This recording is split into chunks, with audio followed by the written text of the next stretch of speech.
what is the Global Ghost Hunt to me? The Global Ghost Hunt is a celebration of teams and locations, not just here in the U.S., but all around the world. It is an opportunity to unite groups and enthusiasts of this paranormal community in many different ways, and to highlight teams, locations, and all of us. And honestly, why wouldn't you want to be a part of it? You get to experience new groups, you get to promote yourself, promote your teams, and more importantly too, the locations. A lot of our locations are being forgotten. So the Global Ghost Hunt is a perfect opportunity to bring your team, bring your locations out into the spotlight and have your chance to have your 15 minutes of fame and to make an everlasting impact in our community.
Hey everybody, I just wanted to get started.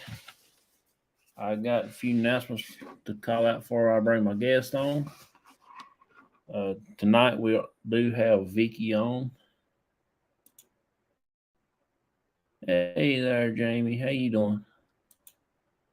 Hey there. Hey.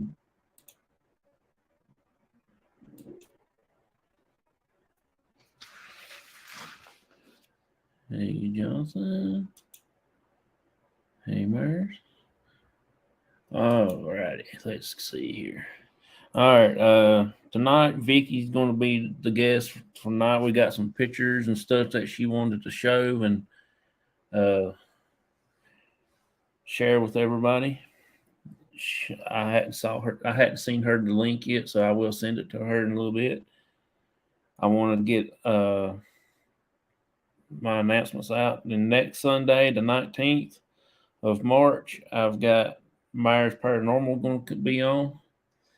So that will be interesting also. And then April the 9th, I have Brian John Laverty coming on from Canada.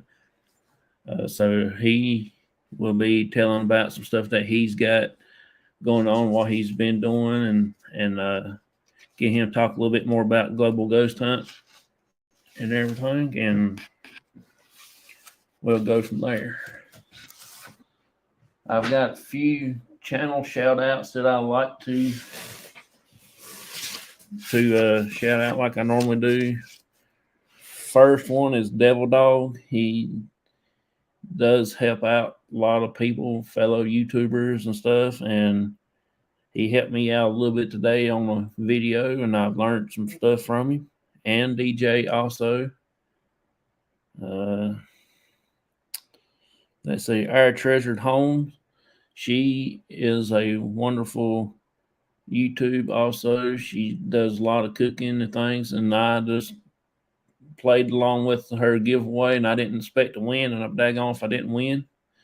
So now I got to figure out that I'm still made I'm still mad. I miss Luke goals.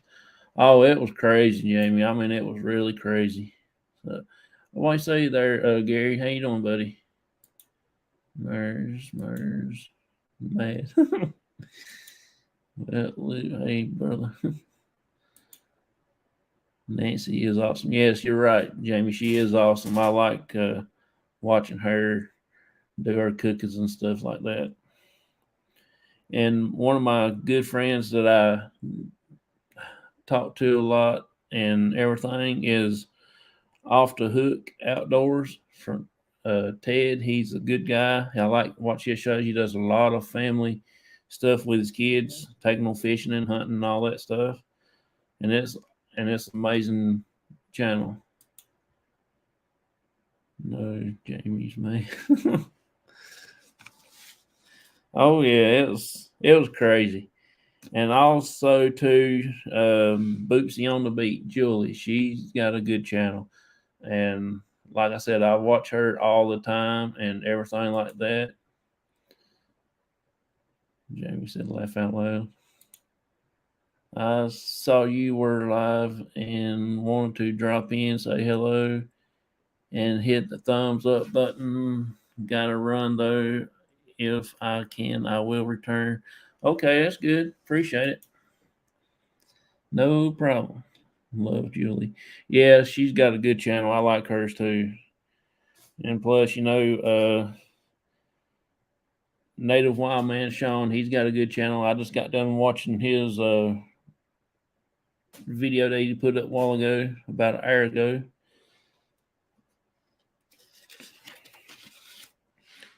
And my other favorite one, y'all, if y'all want to check it out, it's Faith, Family, and Sports. Like I said, they do baseball cards and stuff like that, and they do it as a family. They try out different boxes from different countries, and they eat and things like that. She's a great person. Oh yeah, she's a hard worker. Also, she's a nurse and everything. So I know what she's stays busy because my wife she stays busy 24/7 about it. Sean's too. Yeah, I love watching them. Yeah, I mean, like I said though, it's a good channels and stuff that I follow pretty much on a regular basis, and also DJ's Cartoon Universe. If y'all don't mind, go over and check him out. I mean, he is a big inspiration to each and everybody that comes in contact with him, and so I like to watch him pick on Devil Dog all this time. We was all in a thing when he was helping me work on my video, and he was just picking with Eddie, like moving his mouse around and everything. So it was funny. My DJ. Food. Ethan's work cook soup. Oh yeah. They they was she was asking people in the chat, did she need to put more need to put something in it? I thought, I don't know, I can't taste it. That's so fun. I like watching them too because they get wound up every now and then. She got like 6 or 7 kids or something like that. They're funny. So that's that. Let me send Vicky her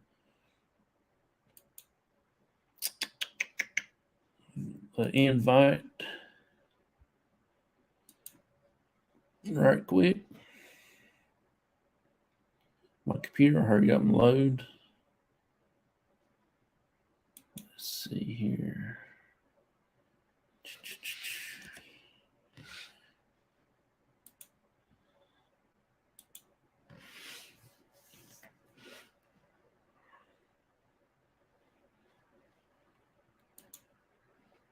I've also been working on my SLS today.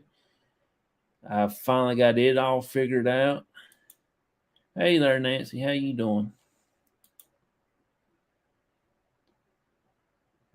Why too many to be as shame as she is? I know she's. If I was her, I probably done been gone crazy. Nancy, Treasure Hall. Yeah, I've been working on my SLS today. I've got the battery pack on here now. I did go through and figure out how to hook it up in this USB board right here. And now I can hook the little battery pack inside the iPad while I'm out, and it'll keep it staying charged. So I hope and pray that it will work like that. Hi, Jamie, Devil Dogs Keeper. Hi, Abyss Paranormal. Hi, Jonathan, that crossover. Doing good. Been a busy day, and it is not over yet. Laugh out loud. Cool. I know. I watched your video today, and I didn't mean to win. I just put it in there so everybody so people have fun to guess, and I'm daggone if I didn't win. So I gotta send you the thing and everything. So everybody, let's welcome Vicky. She is here, and we'll get started. Hey, Vicky. Hey. How you doing? I'm doing. I got my eyeliner on and everything, John. I didn't put mine on, see? Yeah. I know how that is. You was tired when you got off your last stream last night. Yeah, I had to go back on and let everybody know I didn't mean to cut them off. My phone went dead, and it just cut everything off. Well, you had told Joseph there towards the end when you was picking stuff up that you was only had 5% left on your phone. So when that happened, I was like, yeah, he went dead. He died. Hey, guys.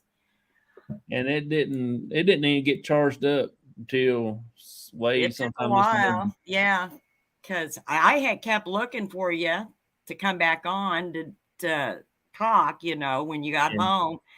And then finally I looked and you'd been on a little while. And I was like, well, crap. I am looking at my phone trying to read chat. It's easier for me to read it off my phone.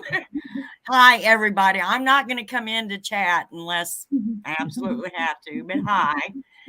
Just trying to see who all was in here. I believe we got pretty much our regulars in here tonight. Okay. Myers and Nancy and Jamie. Well, I told the group that I would post it in our group chat, when this started. So we'll see. We'll see how good they are. I'll tell you right now, one of them won't, and maybe two, because they're family. Yeah. One's in the house here, so he isn't gonna. That's fine. I'm not. Oh, there's Ruben. Ruben is my tech man. He's my main tech man. Okay. So Liz and I are watching. Him and Liz are both on the team. So yeah, they're responding so they don't get reprimanded. Yeah, I've been working on a lot of things today. I've been working on my SLS, been trying to get it all rigged up. I finally got it all figured out now. Everything works. Where you can have it where it keeps charged up and it doesn't. Good. Good. Yeah, I've hooked me up a battery pack. Because it seemed to be draining easy, and I didn't see it being the spirits doing that. It just the way things was going on, yeah. Well, the iPad's old. It's dated back when Daddy was born and everything. Back with the dinosaurs, as you say. Yeah. Some of my stuff is too. So we finally got it worked out and everything, and so now it shouldn't go dead it will go dead, but it shouldn't go dead too fast. Okay. But so what do you want to talk about? I mean, I got all the pictures up here that you sent. Are you sure? I was like, man, he's going to hate this. But I have to send pictures of there being nothing and then there being something and then it being gone. And so, and I didn't send any video, and you better thank God that I didn't. But I couldn't find a small clip. Yeah, most of our videos we don't edit, you know, and I've actually ran out of storage room, so I couldn't get nothing else on here if I had to. Well, that's a good thing then. And I thought, well, you know, later date I can throw something to him and he can throw it up on there, and you know, if we need to or whatever. But it's up to you. I mean, I didn't know whether you wanted to, what area you wanted to discuss, if you wanted to discuss the group or what you wanted to talk about. It don't matter. We'll just talk about whatever you want. Okay. Well, usually it's paranormal, but I have other stuff, you know, that we do. So, I don't know, Jonathan. You're the one that's supposed to ask the questions anyway. Well, I'll ask some, and then we'll take some from the audience to ask you and things like that. Okay. And all right. So we will. So tell us again how you come about getting started into paranormal. As far as a group or just in paranormal in general? Just in paranormal in general. Okay. I kind of noticed that something was different up until I was about 7. I thought things that I was seeing or hearing, and it wasn't like it was all the time. And I'm starting to realize that I was having dreams that was coming true, and it wasn't nothing prophetic. It was just things that would happen in a kid's life. You know, I'd dream about it, and then within a week or so, it would happen. But I thought everybody was that way. I didn't know, you know. But I kind of realized when I was about 6 or 7 that I was kind of seeing things and my friends wasn't, you know. When I was 8, I had a dream. And I ended up talking to my mom and giving her an answer to something. And she was wondering when it came true, what I had said to her. She was wondering about it. And she basically came to me and she said, you need to go talk to your grandma. And it was her mother, and she was my Quaker grandma, and she was a dreamer. And she informed me that what I had was a gift. Now, I'm old. I'm close to the dinosaur ages, but this was 68. And she said, you know, you're better off just not talking about it. Now, if you think it's a dream that you really need to talk about, come to your mom or me and go from there. But don't talk to your friends because it's going to cause problems. But don't ever let anyone say you're strange or, you know, because what you got is a gift. Yeah. And you're special. Because I was 8. That's how she was wording it. And I was like, hey, I'm special, you know. But I did. And looking back on it, she did the right thing. Because back in 68 and a young kid, I would have probably been institutionalized or something, you know. The state would have wanted me institutionalized. But that's where it kind of started. And as I got older, up around 12 is when I realized, I'm going to say I realized I was an empath, but actually at that time, I didn't know what the word empath. All I knew is I realized that I was feeling other people's feelings. Or I'd start feeling something around me, but I wouldn't see it. But yet I just knew the way I was feeling that it was, this thing is going to send me notifications now like crazy. But anyway, that I was feeling what other people was feeling. And in all places, when I realized it, it was in a McDonald's, a crowded McDonald's when I realized it. And I had separate emotions going on. And I was almost feeling like, you know, happiness over here and sadness over here and anger behind me. And I looked around and this kind of things was going on.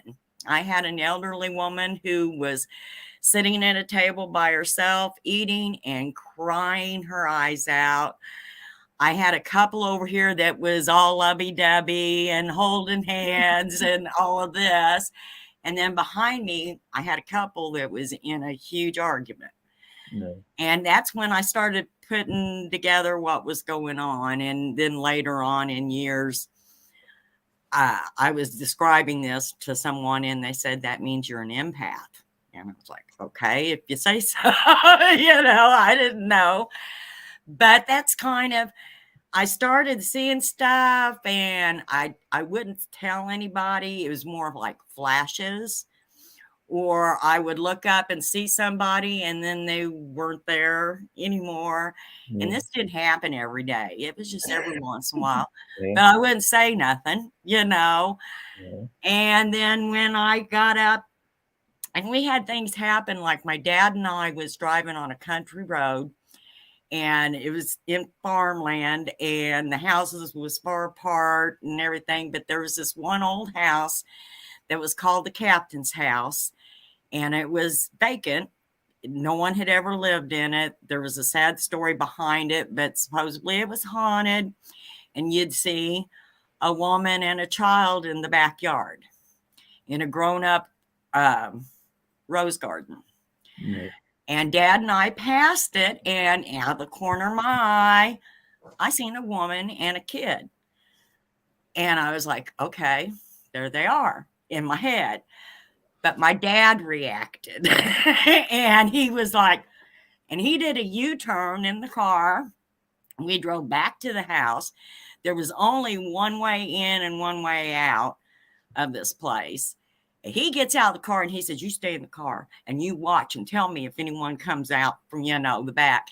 And he goes in this house and he goes through the house and he comes out and he walks around it and he's aggravated. Did you see it? No, there wasn't anybody. And he got in the car and I told him, I said, did you see a woman and a kid?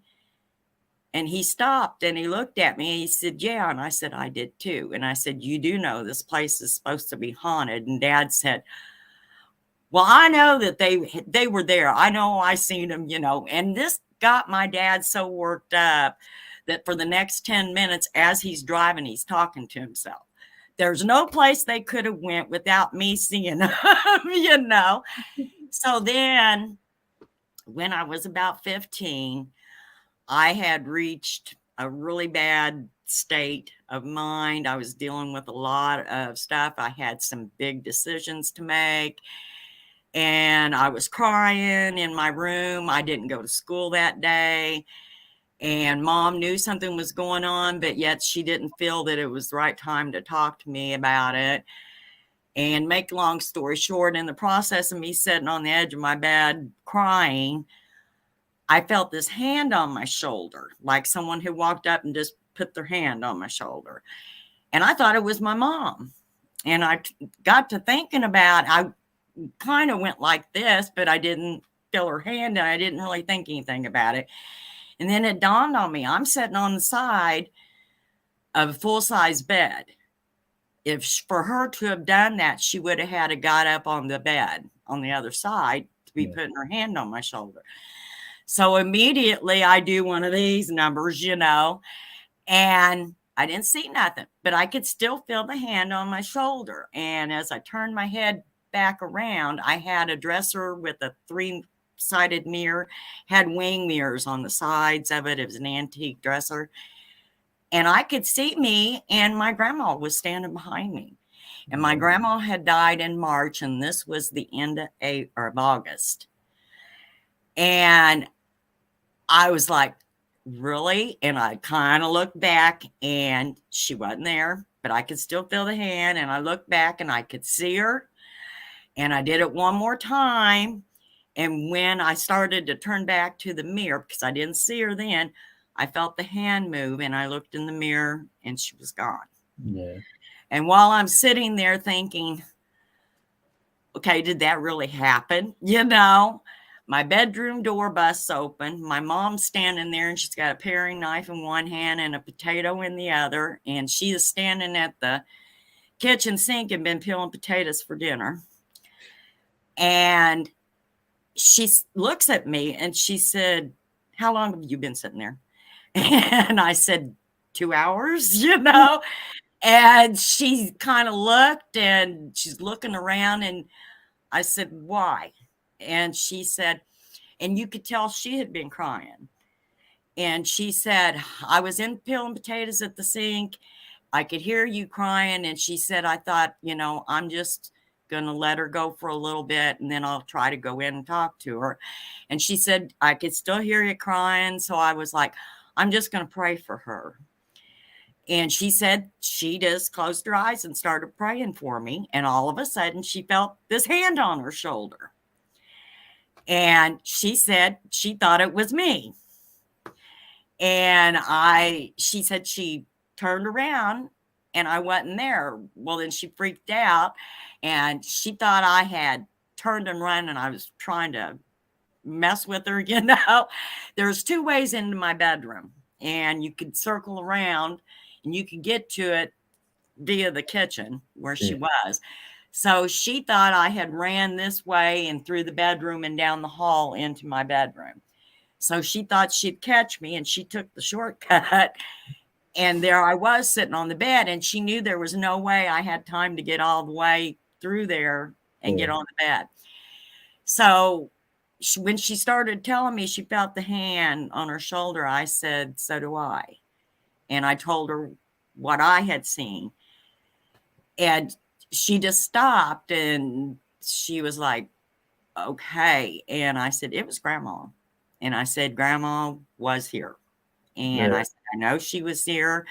And then I come to realize I had been sitting there crying, absolute nervous wreck most of the day. But the minute she touched me and stuff, all of that just kind of went away. And I calmed down and was able to get my head together. Now, Mom and I had had a few experiences like that involved my grandma. She had lived with us the last 6 months of her life.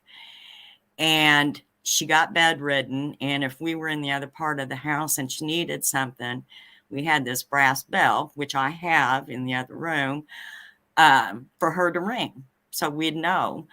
And after she had died, Mom and I had gotten so used to hearing the brass bell ring and going in to find out what she wanted that we met ourselves in front of her bedroom door where she used to stay. And then we looked at each other and realized, hey, she's been dead for a while. She's no longer in there. And even the bell wasn't in there. Yeah. But both of us had responded. So we had things like that happen. But that's when when I seen Grandma, I was like, okay, I know what I've been seeing all along, off and on through these years is real. Yeah. And then I decided I was going to the captain's house. And about 3 weeks later, that's what I did. And I took a flashlight and one of those big cassette recorders with the handle on the end. Yeah. And off I went. And that was my first official investigation. That's cool. So, but that's what got me into really getting into it and trying to do stuff. I found myself talking to people if I thought they were in the room, and somebody would tell me, "Hey, did you know that there's a ghost?" And or something like that. If any chance I got, I was trying to get there to see, that kind of stuff. So from that time till now, it's been 46 years. That's how long I've been doing it. And then I started the group in 2006. So there you go on that part of it. So. Hey there, Julie. Appreciate you coming in. Everybody's saying hey to her and everything. She said hey to Stephen and Otto. What did how did you go about getting your group started? I mean, as far as doing paranormal as a team. I don't know. It's something I wanted. There was some places that I wanted to go. but it wasn't safe for me to go by myself. I didn't feel like it would be.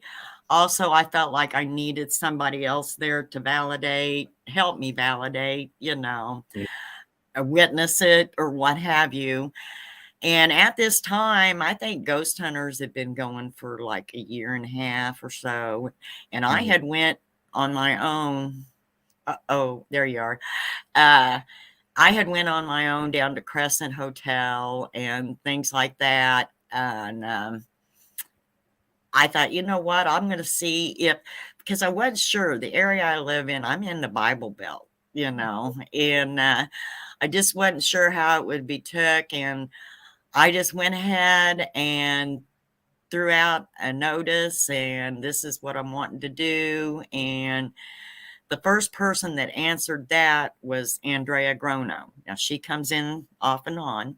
Yeah. My oldest son is the co-founder of Abyss, and he's still in the group. Right now, there's 8 of us. Back in 2011, we had 12. 3 of us was military. One of them retired, and it was her husband, and they moved to Florida, and then 2 of them transferred out of Fort Leonard Wood, and they went to California. And then over time, we've had, people that ended up moving or things of that nature. But when my dad had a heart attack in 2011 or 2010, in the end of 2010, and about 2012, the beginning of 2012, the group had started having life issues. Some of us had to take on second jobs, this kind of thing. Yeah. And my dad's health was getting bad, and I had a lot going on. And so we decided to go, and we took a hiatus for a few years. And then my mom had passed away in 2008, and I took care of her for 11 and a half years. She had Alzheimer's. And there was just a lot going on, and we took a hiatus. That's how, we all did our own thing, but we still kept in contact. And then my dad got bad. We had to move in together, and he passed in January of 2020. And I think it was like, I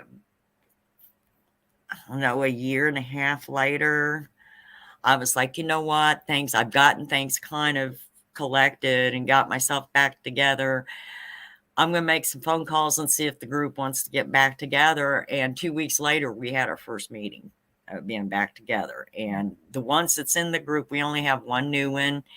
He's also the youngest, and his name's Gage, and he is my grandson. And but there is 8 of us now. But Liz and Ruben, Liz worked with my son, and he had asked for time off because we had an investigation to do. And she's like, huh? And the next thing you know, Liz and Ruben's in the group, But that's just, the people heard about us and ended up joining, and basically is how it was. That's cool. Hey there, Baker. How you doing, buddy? Appreciate you coming in. Hey, Dwayne. Like I said, I'm not going to come in chat unless I have to, because it's going to throw me off here. But yeah, you're fine. Good to see you too, buddy. Everybody just saying hey. Let's get some of your pictures here looked at. Tell us a little bit about them. I've got them in order as you send them to me, so I hope. Okay. I hope and pray that I got them numbered like 1 and 2, and some of them didn't show up with numbers, and I've tried to delete them, and it ended up deleting 2 pictures, and I was like, so I just went ahead and kept sending them, You probably recognize them more, but I did put them on down. I mean, as they come to me, I put them in here. Okay. And so I hope I got them right.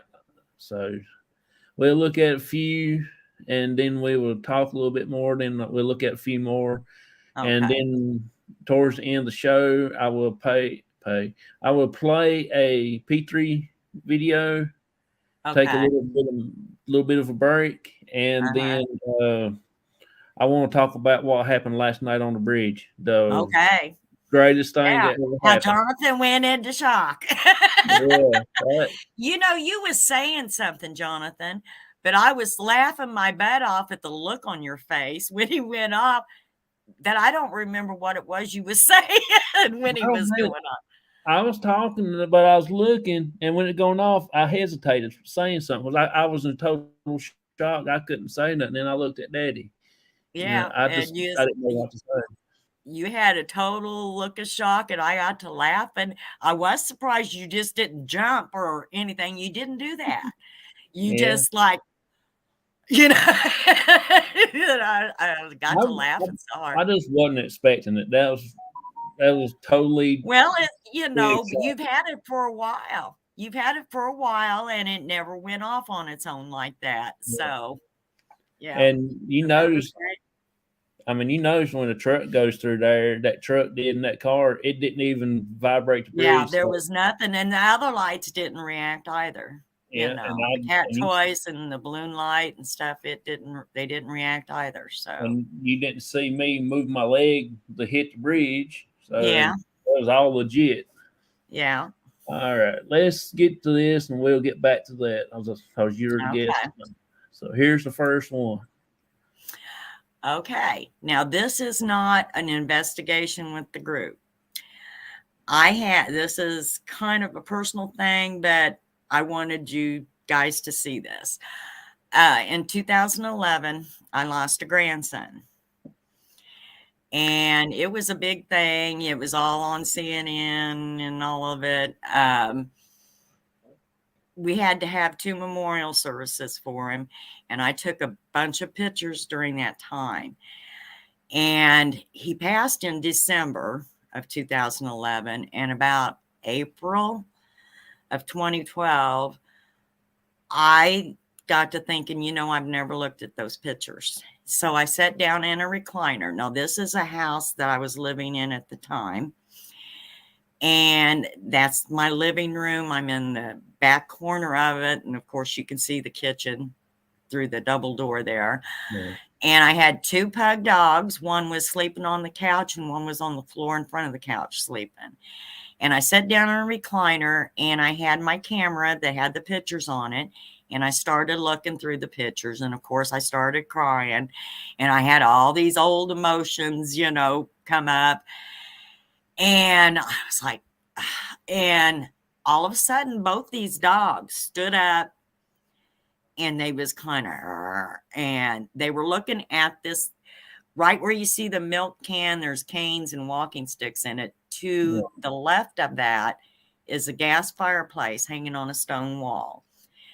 Now, I took a picture because I had the camera right in my hand and was looking at other pictures. I just took a picture to see if something was there that I wasn't seeing. And when I looked down to see that, of course, you can see there is nothing there. Now, you can see one of the dogs. He has gotten up and he's walking towards the fireplace. No. Okay. I seen there was nothing in the picture, but I seen this colored flash come. And so I raised my camera up and started taking pictures. And I took 3 more pictures. And so the next picture was the next picture that I got. Okay, there's the fireplace. You don't see anything. There's the dog. You can kind of see his butt. Now you can see off to the left, there's a doorway. There's a hallway there. Okay, now go to the next picture. Okay. This actually would be that's the 3rd picture. I need 2 is what I'm needing. It says G2. I don't have the 2 on here. One didn't come through. It looks more like a colored strip. And what it is an orb moving. Do you have any other pictures there of this? I've got some. I got this one. Okay, that's the same one. Okay, there it is. This was the second picture. It says G2 on it. This pink thing above the walking sticks came from this doorway and zipped across. If you notice, the lower part of that is darker. And what that is it's like a neon pink purple orb that came from that hallway. And it's got like a tail. Now you can go back to the one before. That was a 3. No, the next one. There. That's the third picture, and it had transformed, and it was becoming like a pink mist. And I was like, oh my gosh. And I started feeling that it was my grandson. I knew it had to pertain to do with what I was doing, which was looking at his memorial pictures and stuff. In the meantime, the dogs are barking and carrying on at this. So I took the fourth picture, and that would be G4 or GS4, actually, is what it says. But there's absolutely, it was gone on the fourth picture. Basically, all you see is the fireplace and all of that. No, there we go. That's the fourth one. And it's gone. Yeah. So that is an experience that I had that I was able to catch. And it was just odd because I was sitting there holding a camera in my hand when that happened. So I thought I would show you guys those pictures. That's and cool. off and on, I do have a neon pinkish purple orb that comes around. And then I have a brother that passed away in 95, and his is neon blue. And then my mom's is gold. And believe it or not, I have not seen one for my dad. Yeah. So, but. See, Vicky said the same thing I did. What did Stephen say? Wow, that's amazing. He just said that see, Vicky said the same thing I did. I don't know what he talking about. All right. We'll have to go back up here and see.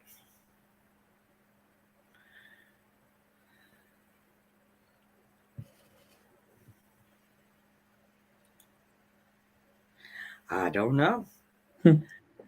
I don't know either. I ain't seeing it. Okay, Stephen, I'll take your word for it. So we got this picture. I think I got it on there twice. Yeah. You got this one right here. I've seen this before. You sent this to me once before. Okay. What you need to do is find the one where that is next to a thermostat. Okay. The group was doing an investigation in a business. The business was an Italian restaurant that's no longer in business. This was in 2008.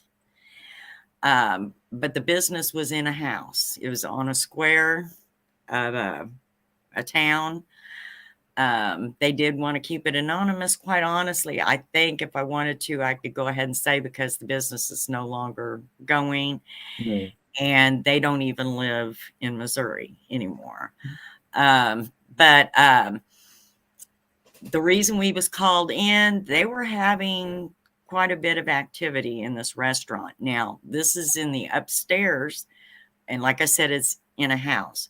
Yeah. Downstairs, there was you walk in the front door, there's a bedroom, used to be a bedroom, but now they had it like coffee place, magazines and books and stuff like that. You could go in and get on your laptops or whatever in there.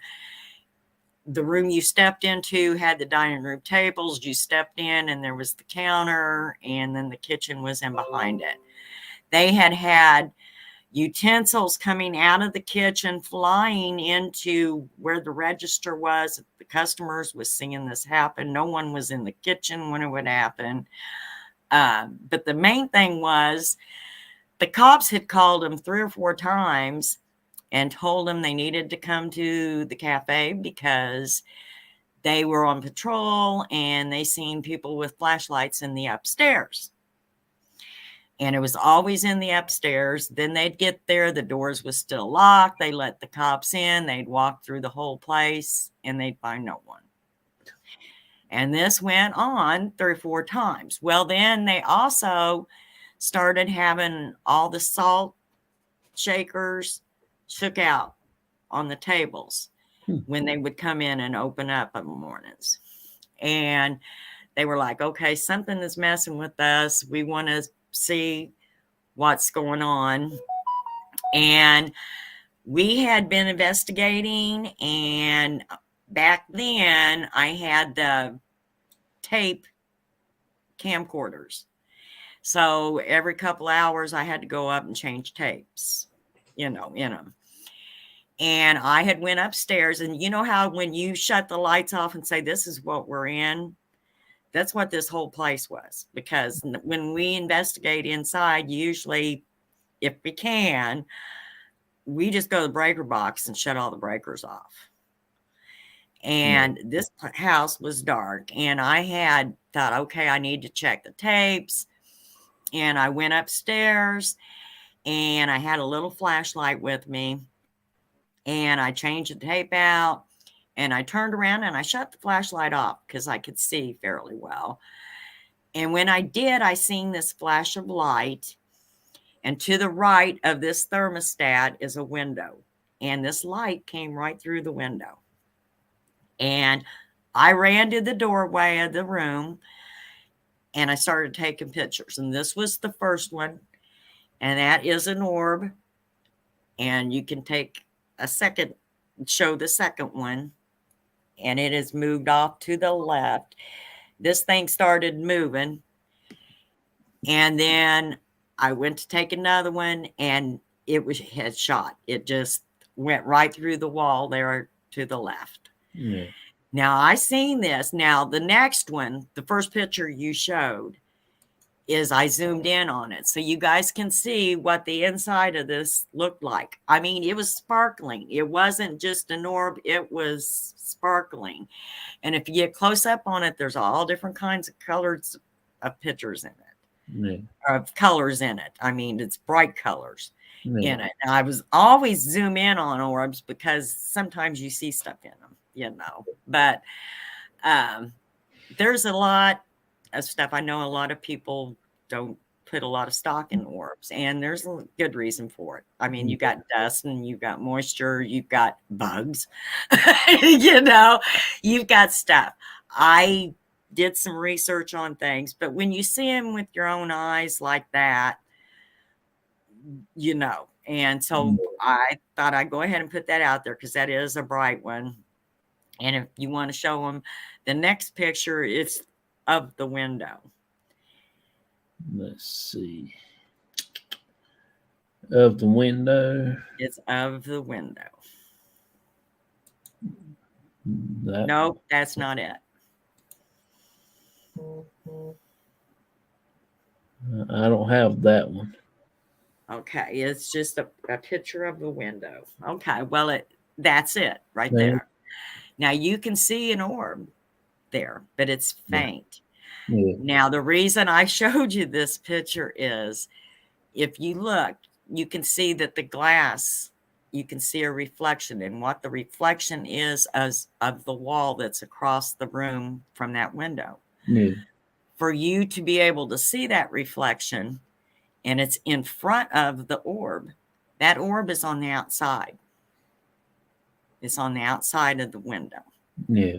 So that just was part of the situation. But I believe that that's what the cops was seeing and thought it was flashlights. Probably right. Because it was in those rooms. There was 2 rooms upstairs that they swore up and down they seen somebody in. And they seen flashlights. So somebody was in there, and there wasn't. So see you later, Nancy. Appreciate you coming in. Okie dokie. Let's see here. The next one. I've seen this one. You showed me this one before. Okay, now that's not the first picture, though. I don't believe that's the first one either. It's more of a, it looks like a tree line. Them's the only two that I've got on here. Oh, Yeah. I don't think that one got sent to me. no, evidently they didn't. Okay, well, show the second one that you showed there of that, and I'll do my best with it. That one? That was the first one, but that doesn't matter. There's the, if you look up between those two trees, it's a little over halfway up. You will see something. Now, the one with the tree line, this picture was taken. We do outside investigations. I always go during the day and check things out, and I take pictures. And I try to check the pictures out before we go on the investigation, but so happens I didn't have enough time to do it, and we ended up going ahead and doing an investigation. So I went to look through the pictures, and I thought, I never have looked through them. So I started looking through them, and I caught this, and I thought, okay, this is matrixing or pareidolia, whichever, you guys want to call it. But I have been told by a photographer the best way to, and he's a teacher, he's a professor at Missouri State, to determine whether or not it's the real deal or it's matrixing, and that's by enlarging the picture. Yeah. So this picture here actually is the first enlargement. He told me that if you enlarge it one time, most generally the form changes and the colors change, and you'll know that it was just it wasn't what you thought it was. Well, this was the first enlargement, and it didn't change for me. And what I was seeing, and evidently you didn't get this, and I hate that, but if you want to go to the next picture, the first one you showed there, I had enlarged it a second time, and it still didn't change, but this is the third time, and it started pixeling out, but the form is still there. Now, I had sent you a picture that I outlined this person, and I don't know if you got it or not. It's outlined in red. No, I don't. It didn't didn't get to me on my phone. Okay. Well, what you have here is from like the chest up. I'm trying to see here. Okay. It'd be like you're getting a female that's standing between the trees, but you can only see her from like here up. Okay. She's dressed. She's got a bonnet on. It's kind of light colored. I believe she's a dark-skinned woman. She's got a white high-necked blouse or a dress on, and it's got the white collar, and it's the type of dress that has, okay, I got to move my arms here, do the opposite. It has the puffy sleeves. Now, that's what I outlined so you guys could see, and you can actually see it a little better. Yeah. But I sent these pictures to I took 3 years of photography in high school, and he went on to be a college professor, and I sent these pictures to him, and I said, look, they're not changing. I want you to look at them and give me your opinion. And he said, Vicky, you've got something. And I didn't tell him what I was seeing, and he told me, he said, I see a woman. He said, she's not all there.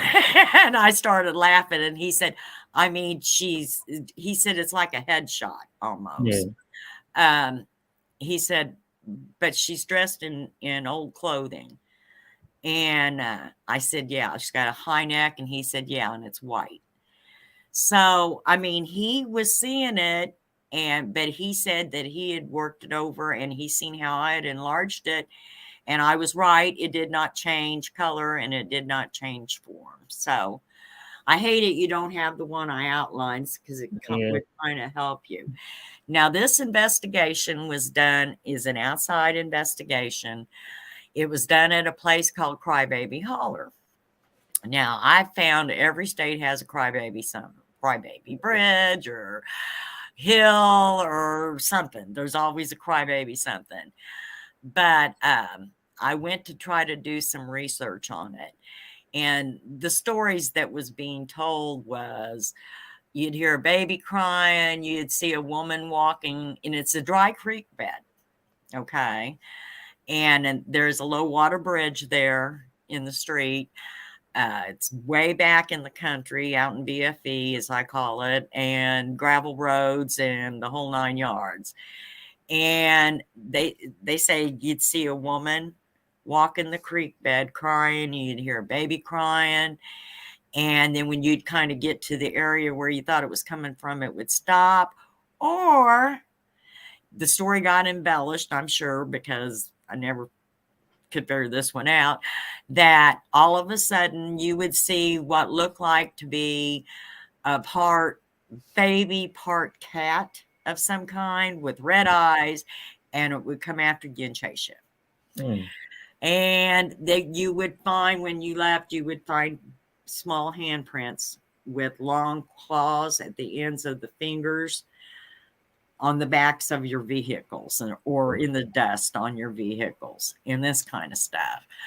And then I heard that there had been a curse put on the place and all of this. And so this was the first time we was going to investigate it. So I went to walk it and take pictures and stuff there.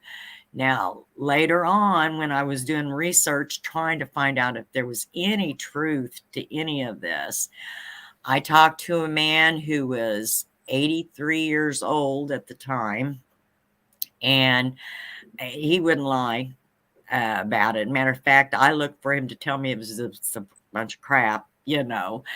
But I told him, I said, there's a place down in Crocker. Crybaby Holler in Missouri is in Crocker, Missouri.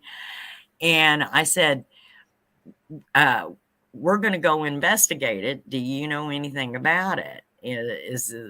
And he said, yeah, it's haunted. And I was like, seriously? And he said, yeah. And I said, well, all these stories, you know, especially with the half baby, half cat and red eyes, and, you know, yeah. And he said, oh, he said, you hear stuff. He said, but that's just, you know, he said, but he lived about 15 miles from there, is where he was raised. And he said when he was about 16, his dad asked him to come and help him. He'd bought some cows and from a guy in Crocker. And so happens it was right out there. And he said he got out there and he talked to the farmer, and the farmer was telling him that he was having, his crops kept failing. His kids was sick all the time. That was another thing, that kids were dying and was sick and no kids could live out there and this type of thing. And he said, he was listening to his dad, but he wasn't saying anything. And he said that, I think that he said they bought the bull or something like that, and they loaded it up, and he'd heard the conversation between this man and his dad, and he started questioning his dad about it. And his dad told him, he said, it's a combination of things. And he said, it's true, you know. And he said, you don't want to mess around down in that part of the country. Yeah. And he said that back in Steve's words, the man's name was, oh, shoot, what was his last name? Steve Gregory was his name. He said, you don't, he said back in the horse and buggy days that they had a lot of rain, but the creek was dry, and a woman had to go to the town to go to the store, and she had a baby about a year old, and she put the baby in the buggy, and they went to town, and they came back, and a wheel broke right there at the creek. And she didn't live very far from there. So the baby had been asleep. She thought she could get to the house to get help faster if she left the baby in the carriage. She ran to get help. By the time they got back, there had been flash flooding because it had been rain. It started raining hard, and the carriage had been washed down the creek, and the baby was nowhere to be found. And then sometime during the night, because they couldn't search, the water was so high and stuff, that she had left the house, and the husband didn't know it, and he found her the next morning on the side of the river bank or creek bank, and she had drowned herself. Yeah. And that's where the crying baby and the woman walking the creek and all of this kind of stuff came about. And then a few years down the road, there had been some gypsies that was camping on this creek bed, and they had a 13-year-old son, and the farmers had noticed while they had been down there that they started having stuff come up missing, chickens and eggs and tools and stuff like that. And they finally caught a 13-year-old son stealing chickens. And they grabbed him up, about 5 or 6 of them grabbed him up and took him to the camp. And they told them all to get packed and leave right then, or they was going to tar and feather it for stealing chickens. Yeah. And I guess the grandma was with them, and the grandma put this curse, and she said that all of your families, your children, you will not prosper. The crops will fail, and your children will be sick and die.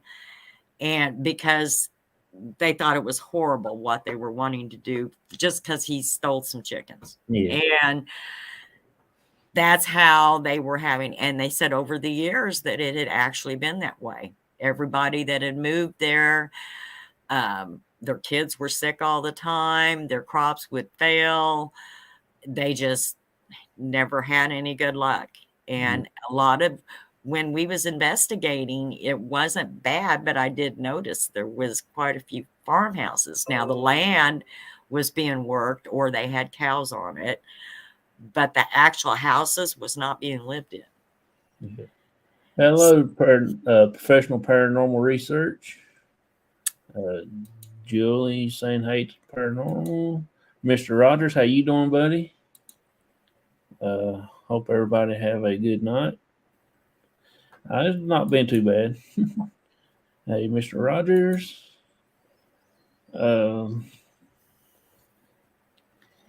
Jamie says hi to Mr. Rogers. Said, paranormal professional research. I had it all backwards. Let's see. This picture right here is kind of eerie to me. It just looks strange. Yeah. Okay. Everybody talks about haunted dolls. And someone asked me, a YouTuber, do you have a haunted doll? And I said, no, not really. I have a doll that I've had since I was like 3 months old. And there has been some strange stories about the doll. The doll has went missing twice. The first time I didn't even know it was missing when someone contacted me and said they'd found it. It had been missing about 2 weeks. The second time it had been stolen. And I thought I'd never see it again. And it was like 7 months later. And a friend of mine, her and her boyfriend was cleaning out a shed for some people that was getting ready to rebuild this shed. It was in bad shape.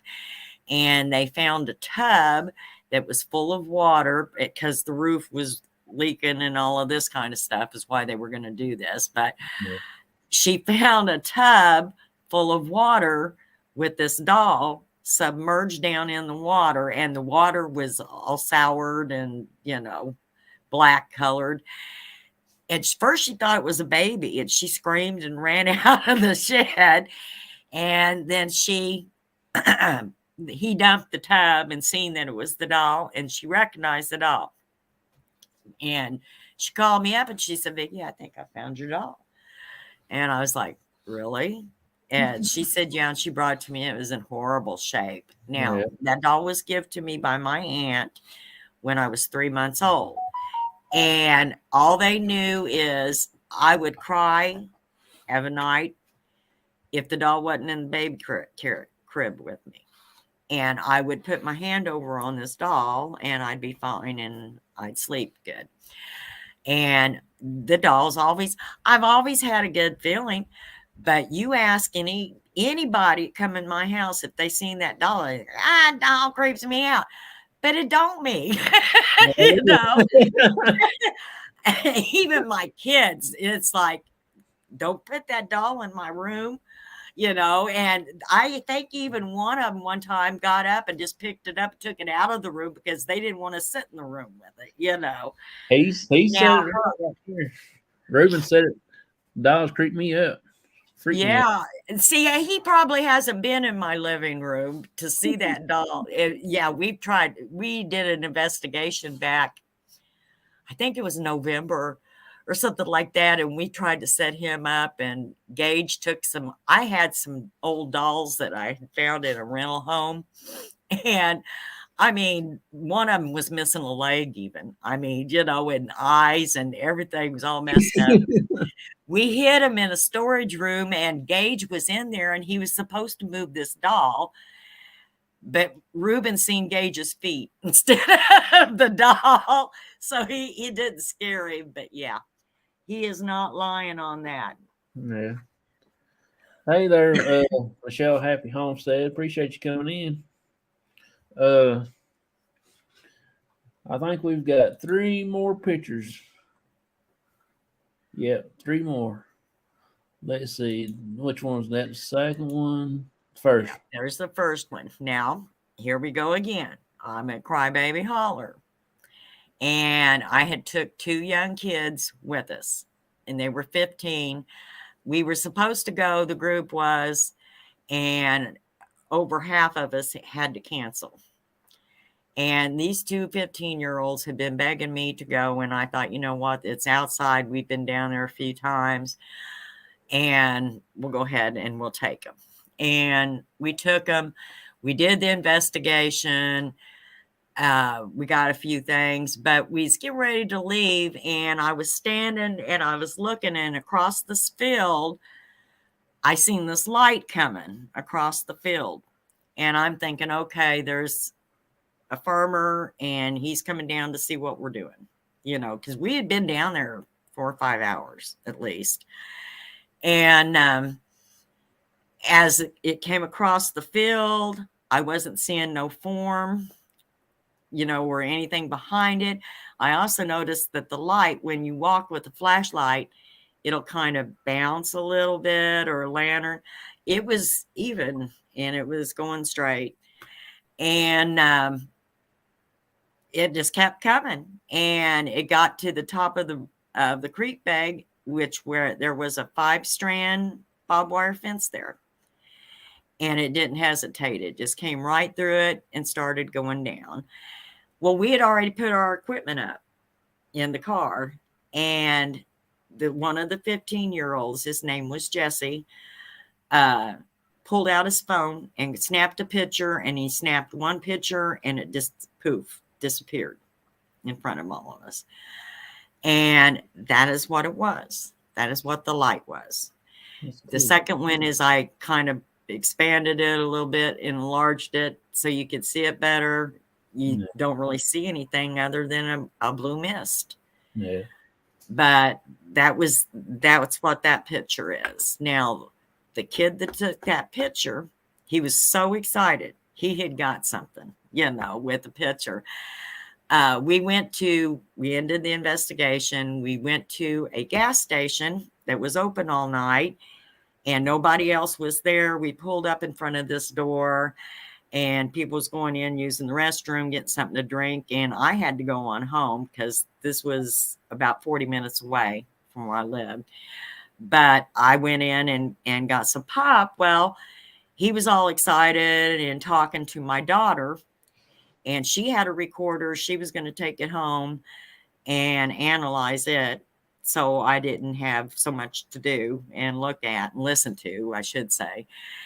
And what she didn't realize is she hadn't shut that off, and it was going. Well, Jesse James was in the back seat, and I climbed into the passenger seat, and he was just a talking.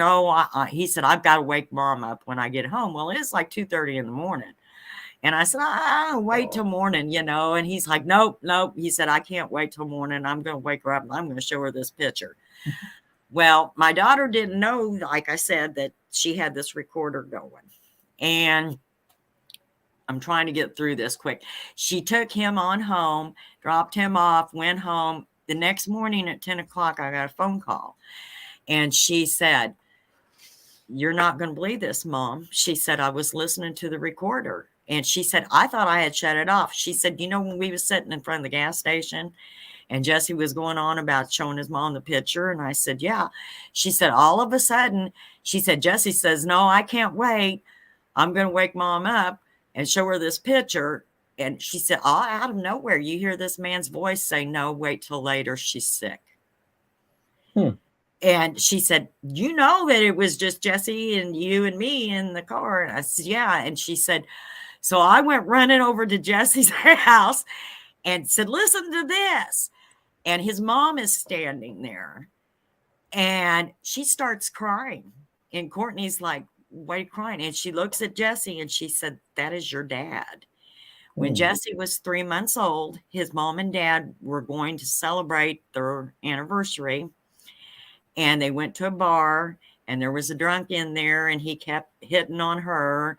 And his dad, Jesse's dad, contacted the bartender and said, either you throw him out or we're leaving. And so they threw this guy out.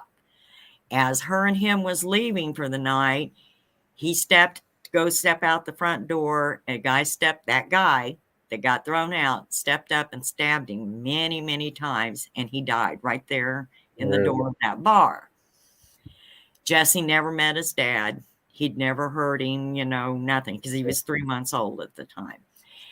Now, the really, really good thing about this is that bar turned into a gas station. And it was the gas station that we went to that Courtney was sitting in front of the front door that Jesse James' dad had been stabbed to death in. And that's why we got it. So I gave the recorder to him.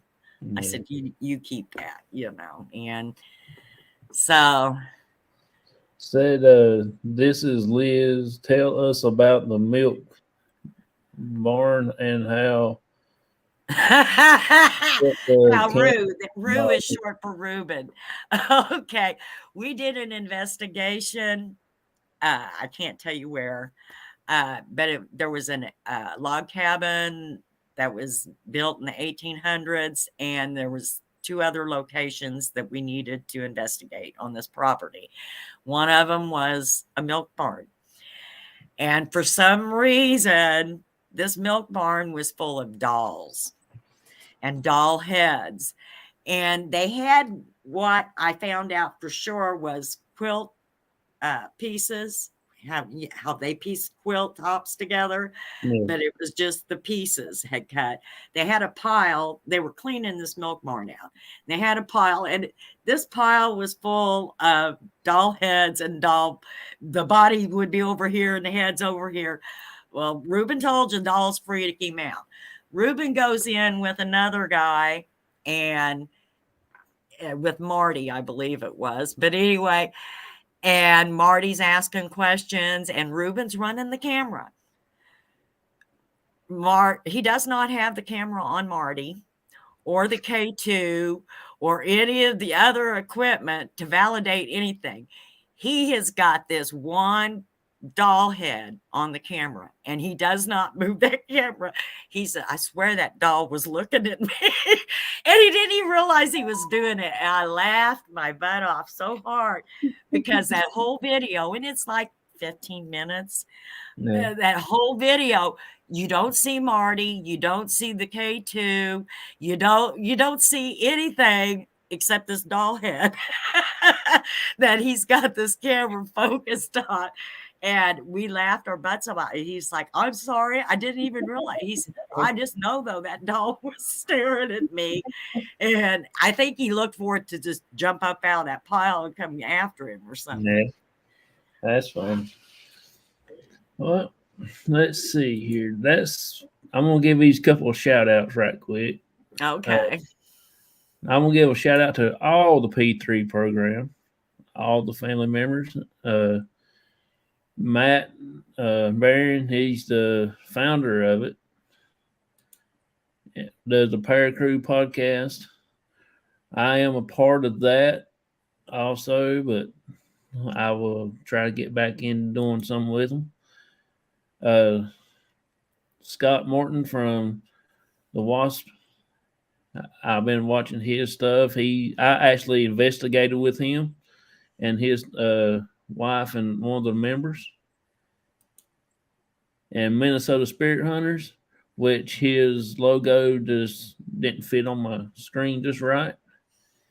And one of my good friends is Off the Hook Outdoors, Ted. He does a real, like I said, I can't say nothing much about him, as he does a real good job on taking his kids fishing, and takes his nephews and nieces and stuff, take all them fishing and hunting with him.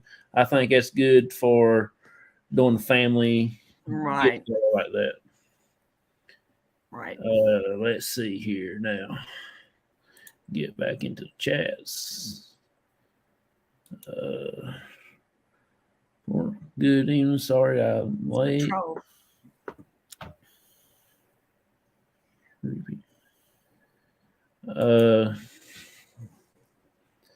Let's see what.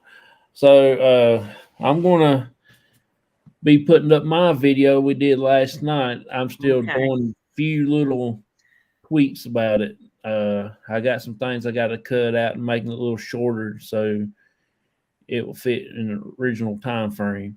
But what did you think when that gremlin actually went off? I mean, what did you think when you first heard it?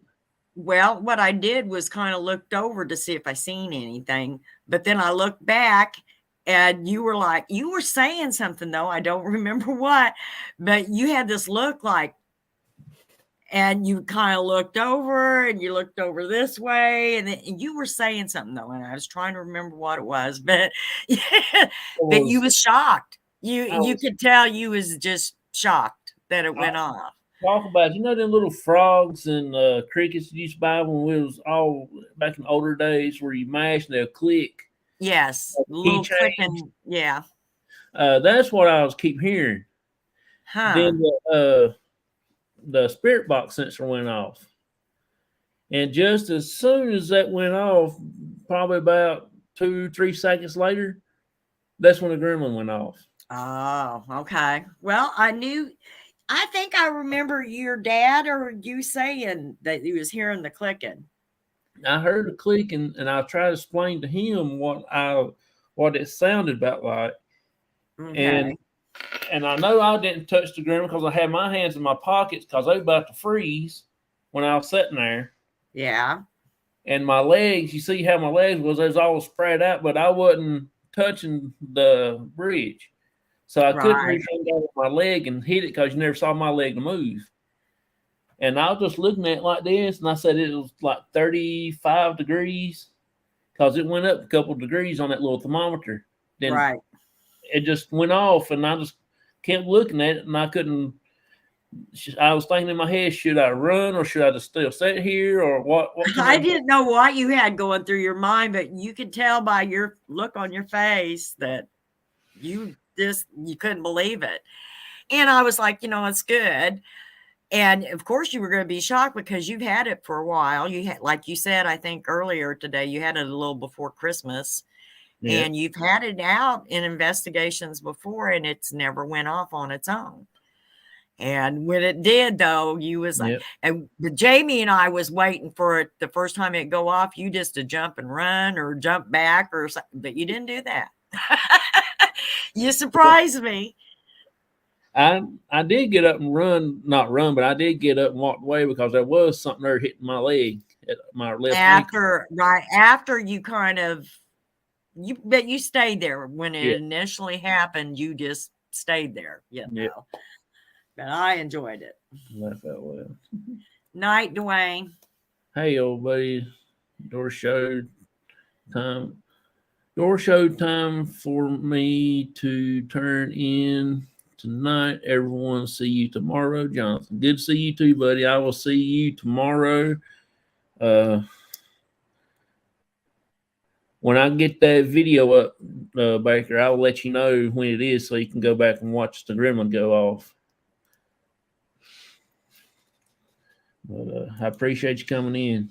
So after that, we had the little balloon light to go off one time. Yeah. And towards that was the red light, right? That red light in the balloon light. Was it red? It was red, blue, and stuff like that. Yeah. Yeah, it went off one time, but when I went back to reset it, it never did come back on no more. Wow. So, but it's like you said, we had both when Joseph came in the car, and that truck went through, nothing reacted. But then without anything like that going on, and you just sitting there next to it, you weren't right up on it either. And then it went off. I was like, all right. By chance, was the sensor going off at the same time too? Not when the gremlin went off. Okay, I wondered about that because I was so focused on the gremlin and you. I didn't notice if anything else went off either. Yeah. We even took the gremlin to the cemetery, where my family cemetery, right before we went to the bridge. And we tried to get it to go off there, and it never would do it. And we've had it on a bunch of locations, and it never would do nothing. Right. But finally, and what really got me in that idea, when we went to the clinic, in that one room, I had a kid's toy, like a piano. And you heard, I figure if they can manipulate that, get it cut off, they can do something other kind of a piece of a toy. Right. And that's what I've been waiting on. I thought, well, maybe if I was walking down Walmart and I seen that, and I thought, well, maybe that will work. It's something weird, strange, and funny looking. Maybe the spirits might try to laugh at it, try to keep working with it. Yeah. Well, and also sometimes kids are leery. More adults will take a chance, But if you've got something like that, it kind of looks like a toy, they're more apt to mess with something like that than just go up and touch a light, or something like that. But but no, I'm glad I got to see it. Sorry, Jamie, you didn't. But it was. I just laughed my butt off so bad. She sent me a message after that. She said, "I am mad." I said, "I'm sorry." I said, "I wished it would have waited, but God, it was breathtaking while you're sitting there." Yeah, you could tell by the look on your face. I know I'm so mad.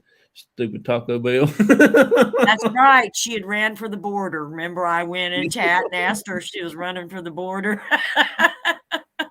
Stupid Taco Bell. I couldn't remember why she wasn't there, and that's what it was. Yeah. That was really amazing. Just as once as I can get it all finished up and everything, I'm gonna be posting it up. And I'm just going to try to go back and rewatch that part. I've been watching it over and over and over, and it's crazy. Well, I'm glad it did, because I was beginning to think surely there's got to be a reason, because it'd been a while, And when it did it, I was like, thank God. But I got to laughing so hard at you. The look on your face was priceless. She said, "Lessons learned. I won't leave again." But it was, like I said, though, I've been working with it for a while, and it It was crazy. I mean, I've been working with it ever since we got it right before Christmas, and this, what, 3 months into it, and I've been taking it out every time I'm off to go do something. Day Right. video, night videos, it didn't matter. Yeah, you haven't. Yeah, because there's no way you haven't got it posted yet. Ruben just said he can't wait to see the video. They have I don't know, he's about what, 2 foot at the biggest, tall gremlin, and it's a gizmo. And you touch it, and he makes this little noise, and he used to wiggle until Jamie says that John threw him off the bridge. But there he is. He looks like that, and he'll wiggle around, his butt does, and makes this noise, and he's really sensitive. But he's had him and used him several times since before Christmas, and he never went off. And he had him down at the bridge. And I think I told you, Liz and Ruben, I think I told you this bridge they had found 18 bodies over a period of several years buried in shallow graves there. And he had it sat on the railing of the bridge, and he had cat balls like we use. And was your spirit sensor box there? Yeah, I think it was. I couldn't remember if you had moved it on down. And he has these little balloon lights that you put in balloons, and you turn them on, and they're sensitive too. He had one of them up there. And just all of a sudden, John was sitting in it was like a lawn chair footstool. Yeah. And all of a sudden it goes off, and all of us expected John to at least jump up or jerk or step back or something. But he didn't. He just sat there, and the look on his face is like, is he really going off? But to be honest, instead of paying attention to you, I immediately looked over and was trying to see, like, if your dad had walked up or something, and there was nothing. And then I looked over, and the look on your face was just absolutely hilarious. Yeah. He was standing behind the camera. Bootsy said there, me too. I had my stepkids last night. I looked for the video this afternoon. Yeah, I hadn't posted it yet. I got some things that I have to cut out too, and everything like that. So it can only be so long or something like that, isn't it? Yeah, it has to fit or something like that. Yeah, I just got some things I actually got to cut out, so that's the reason why it's taking me a little bit longer on this one. Right. But I ain't messing with the part with the gremlin going off. That part is legit. Right. Yeah. Or run, laugh out loud. Yeah, that's kind of what we expected. When it finally does, you're gonna, But it didn't do long. It just went what? It runs like in series, and then it'll stop, and it ran like the first series, and then just stopped, and that was it. Yeah, it was like 4 or 5 little notes things. Yeah, I don't have it in here with me. I got it out in the truck. I didn't bring it in here. I afraid that thing would go off in here with me, but right. I didn't. I just left it out there this morning. Right.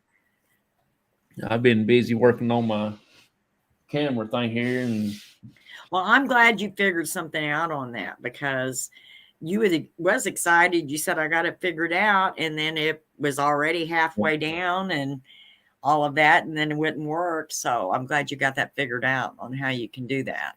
Yeah, it was crazy. Oh my God, you left Luke alone. Yes. Yeah, he's out there asleep. He scared him so bad he was afraid to bring him in the house, is what it was, to tell you the truth. It was strange. I mean, like I said though, that was the first time, and I'm kind of excited to go back out again and do it again. Yeah. Just don't be disappointed if it doesn't go off this time. I won't, because I already got my first feel on it now. You know what? That it will, and that it can. Yeah. Yeah, I know it will take enough energy just to make it work now. He comes in and says one thing, and she's already after him. Oh, man. Crossover Paranormal Society, we want you to start running. That's why he told me today. He wants me to start running. Oh, man. Yeah, it was really crazy. That's for sure. We are disappointed that John didn't start running. Yeah, it was like I said. I wonder what your dad would have done if he'd started running. I don't know. He'll probably say, "Where are you going?" He'll probably beat me. He's getting on up there in age, but he'll probably. That's what I wondered, whether he'd freak out because you was running and just start running. You know, I didn't know. If I can get it to go off at my family cemetery, either at my mom's grave or my best friend's grave, I think it will mean a lot to me. Yeah. Yeah. If I can, I had it sitting on my friend's grave like yesterday, but it didn't do nothing. But if you watched that video I did, you'll see somebody was laying on the ground and standing up at front of the tree. Yeah. Okay. It is always great to see second no season hunters running. Yeah.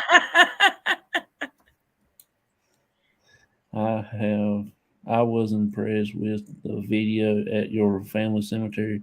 Yeah, it was really neat, Julie. That was really neat.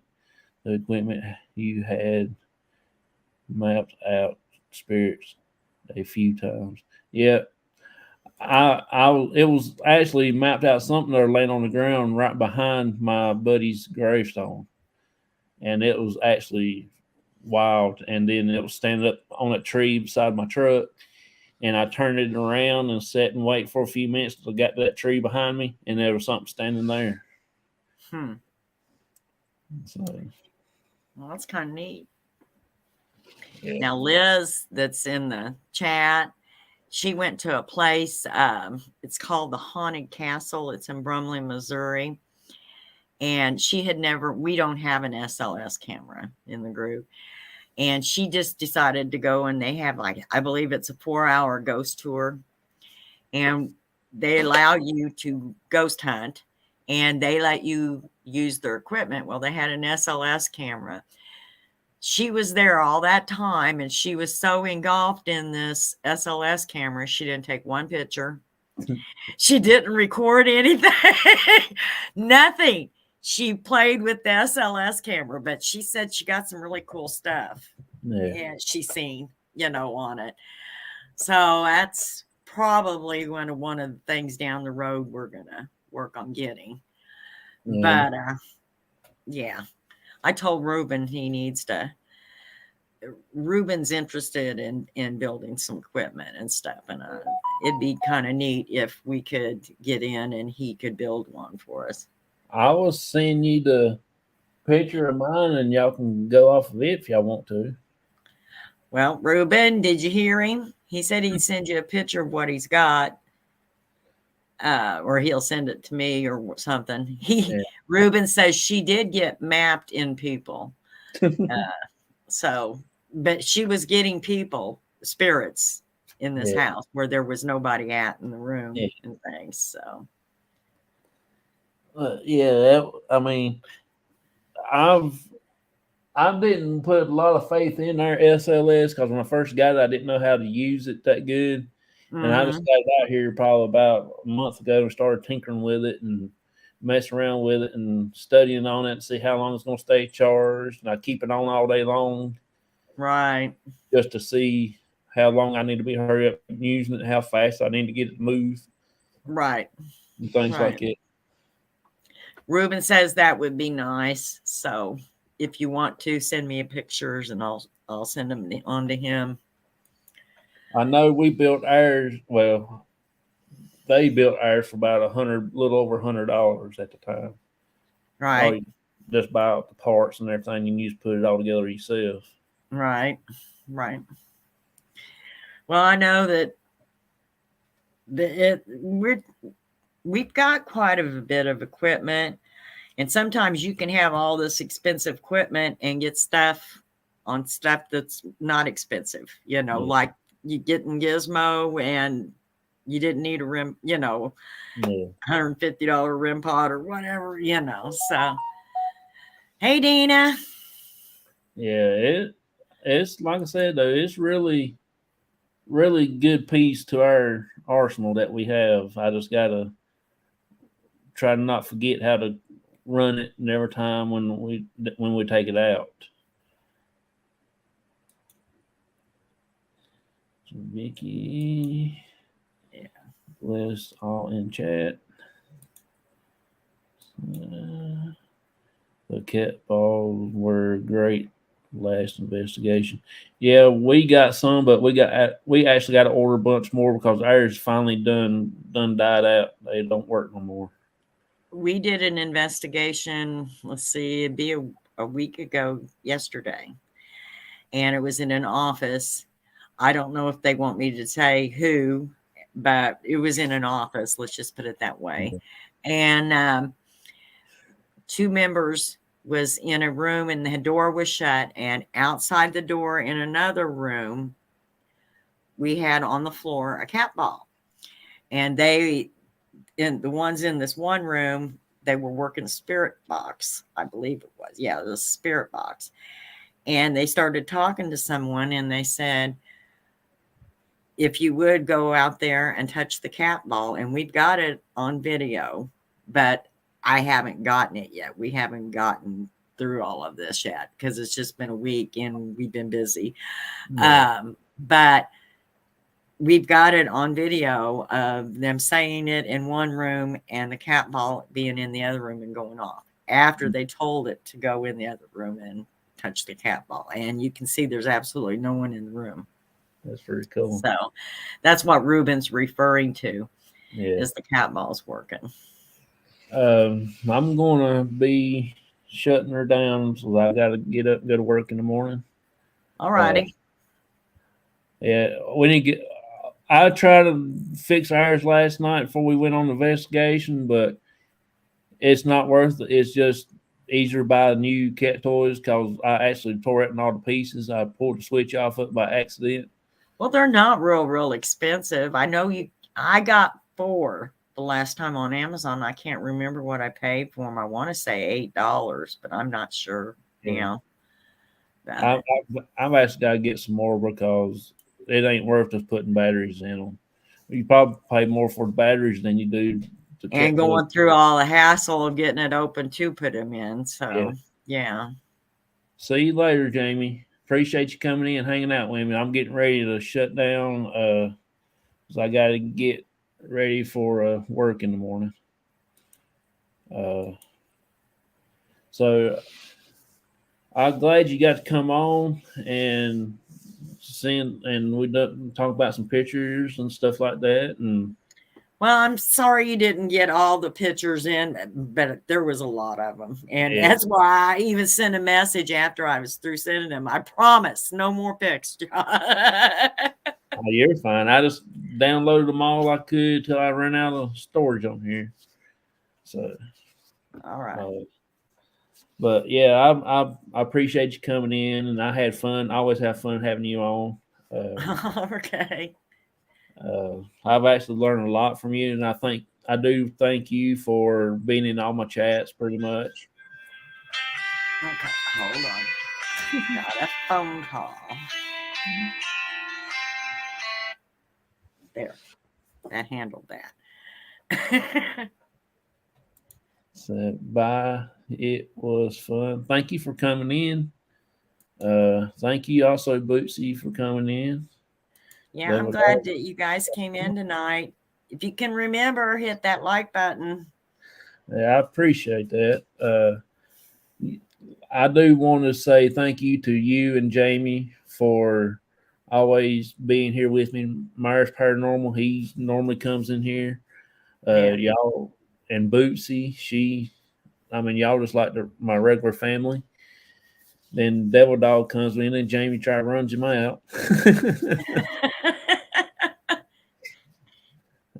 But no, I do. I appreciate each and every one of you. Thank y'all for coming in and watching. And you have anything to say? Anybody that's in the chat on our group page, we are doing a contest, and we're close to having 1,000 people on there. And what we're doing is, if you come in and become a member, it doesn't cost anything or anything. It's just to get on the group, to join the group page on Facebook. If you come in, we have a pinned that this contest is going on. You go into that post and you go into comments and you say who invited you. Well, since you're in here, go in and say Jonathan invited you. And then we're going to spin the wheel, put everybody's name on the wheel, spin the wheel, and whoever it lands on, and this is going to be celebrating once we get 1,000 people. And I think we're like 26 people away from having 1,000 people on the group page. But we will pay for a hotel room if you can get up here and you can do an investigation with us. We'll find a good place. That's cool. There's some really neat places around here. Devil Dog says Jonathan invited me.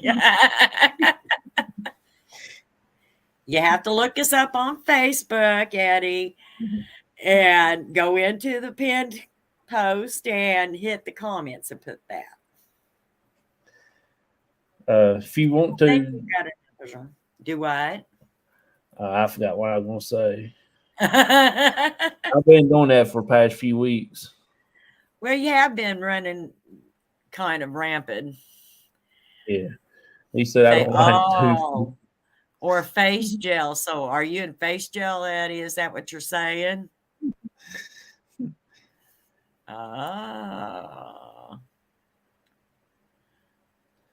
paranormal. Yeah, there's the link. Jamie, you do it for me. Ruben, type C.O.P.S in chat and it'll throw our YouTube channel link into the chat. All you got to do is type C.O.P.S, C.O.P.S. I just don't go on there much. Yeah, I don't really go on my page much anymore. I mean, I do once in a while. My cousin, she takes care of the page most of the time. Jamie's going to delete him.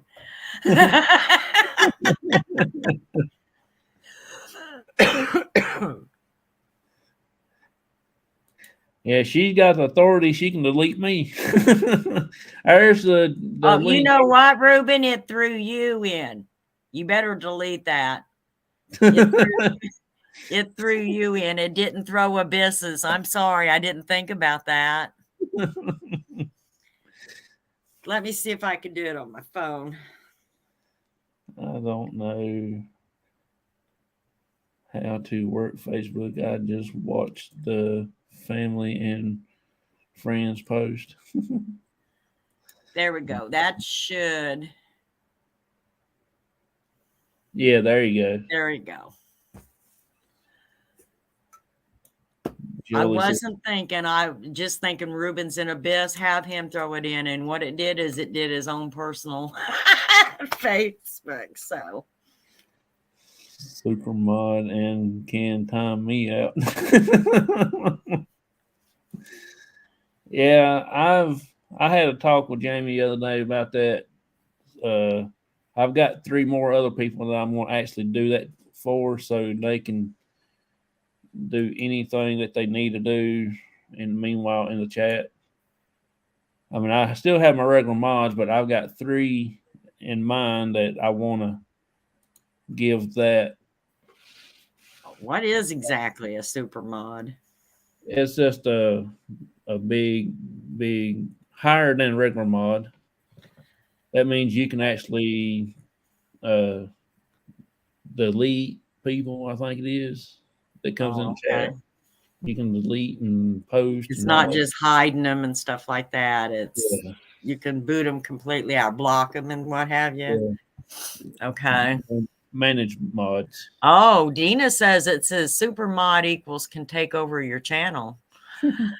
Oh, okay. Mod power, Julie says. Yeah, I just needed, at least 2 to help me out. And the ones that has the blue wrenches, they can like time them out and stuff like that. But she can. You need somebody with it. Yeah, right. Yeah. Says, no, we can't only delete mod comments. Yeah, she can actually delete mods too, Oh, okay. That's probably, yeah, because we can't do that to each other, can we, right now? No, I don't think so. Yeah, I've never tried it, but I'm assuming we couldn't. Strange. Okay, good to know. That's and can do that. Admin, yeah. Admin, he can do anything he wants to. He can go in there and kick me out if he wanted to. Nor what I said about supermods. That's funny. All right, everybody. I appreciate it. Thank y'all a lot. I will be trying to get her booked back on again for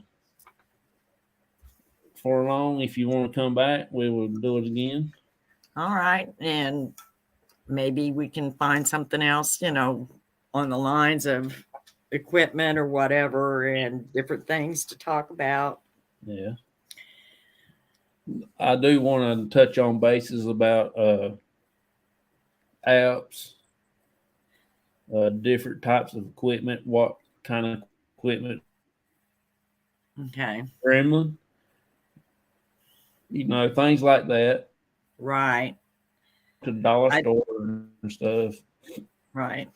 Yeah. Try to look. Because all groups use different stuff. I mix a lot of old school stuff in with the modern tech, and there's certain things I'm like, I really don't need, but like we have a thermal camera and stuff like that. But I have wind chimes that I hang in doorways and just different stuff like that. Yeah, we got Christmas bells that we hang up. Right. So I usually hang like wind chimes in doorways of doorways where people have said we see somebody going in and out through there. I'll hang these, and they're real light plastic wind chimes right center of the doorway, and put a camera on it and see if we can get them,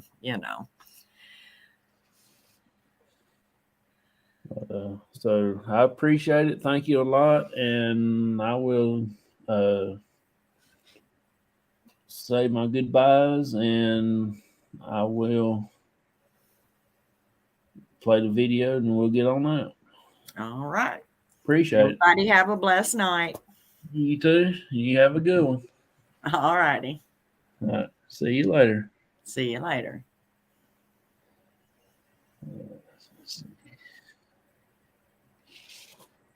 All right. I want to give out a shout out to Jamie, Devil Dogs Keeper, Steven, and Autumn from Abyss Paranormal. Appreciate all y'all come in. Gary, appreciate him coming in. Let's see. Nancy, our treasure home. Appreciate her. She's been awesome. Julie, appreciate you coming in also. I'm just going down through hitting high spots. Mr. Rogers, appreciate you. My buddy Dwayne, always good to see him. Devil Dog, appreciate seeing you. Shaw Woman, thank you for coming. Let's see. That's it. See you later there. I've been watching. I just got you on the TV. Phone was dead. A lot of that been going on here lately. I was gonna say, I know that happened to somebody last night. Phone been going dead. That's happening pretty regular here lately. Yeah. So Doesn't that happen to Marcus quite a bit too on Minnesota? Because I remember him being razzed about it a lot. Yeah. Yeah. So everybody, I'll see y'all later. Thank y'all for coming in. I will get that video uploaded when I get it finished tweaking on it, and I appreciate y'all, and I'll see y'all later. All right.